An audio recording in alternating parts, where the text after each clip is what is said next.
Good morning, everyone, and welcome back to Vlada's Place. If you're a gardener and if you like growing herbs, I'm going to share my tips on how to preserve herbs for the winter ahead.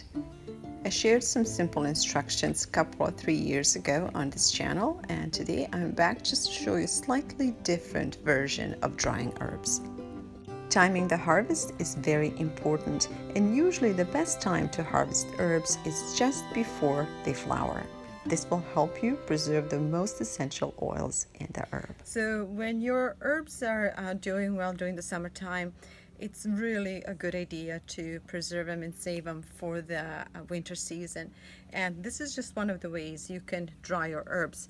I have another YouTube video that's showing you a different way to do it, but this time I'll just show you how to preserve herbs that like oregano or thyme. This is thyme, and actually this is not an ideal time to harvest it because you can see the plant is already flowering, but I was away, and if I was home I would have harvested it earlier. But anyway, I'm trying to save what we have, and I made a little bunches like this, and then what I'm gonna do, I'm just gonna get a string like this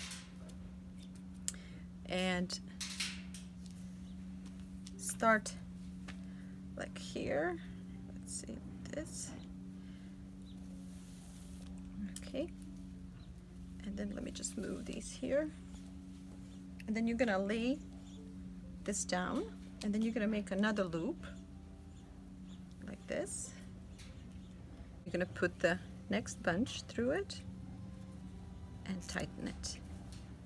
Okay, we'll do it again. Sorry. Okay, put the next bunch and tighten it. Again, you just make a loop, get the thread underneath,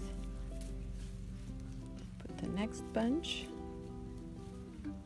and tie it. So again, this is just one way. You don't have to make these bunches. You don't have to dry them on line like this. You can just dry them on a clean sheet like I have shown you in other videos. But this is just a fun way, and it reminds me of my grandmother. So I'll just do it this time, and then I will use these herbs not just for cooking. I'm also going to use them to make tea. For many years I have had a very bad issue with my stomach and with acid reflux like many of us do, and then I started drinking warm tea after each meal, and by some miracle my stomach had healed. So herbs like this are good. I also use a lot of sage, so I grow and dry a lot of sage, and I drink a lot of sage tea. But a warm tea after a meal is it kind of helps your digestion, and in any case it has worked the miracles for me. So growing herbs is fun. It's good for you. Gardening in general is good for you, but there are also numerous health benefits for doing things like this. So I would encourage you to plant something, basil, rosemary, thyme, oregano, sage, whatever it is that you like, and use it throughout the year and dry the rest for the winter. All right, so it looks something like this, and I'm gonna put this actually in my bedroom because it's gonna smell so good, and I'm gonna enjoy the fragrance of these drying herbs while they're dry. Depending on the weather, drying part can take anywhere between a week to 10 days. You should definitely avoid drying herbs on the direct sunlight, so a shady, bright, dry room is the best. Here's another great idea. You can hang your herbs on the curtains because the air closer to the ceiling is a bit drier and warmer. And if you have a fan in the room, turn it on and your herbs will be dry within a day. Once they're done, they're best stored in paper bags in a dark and dry place.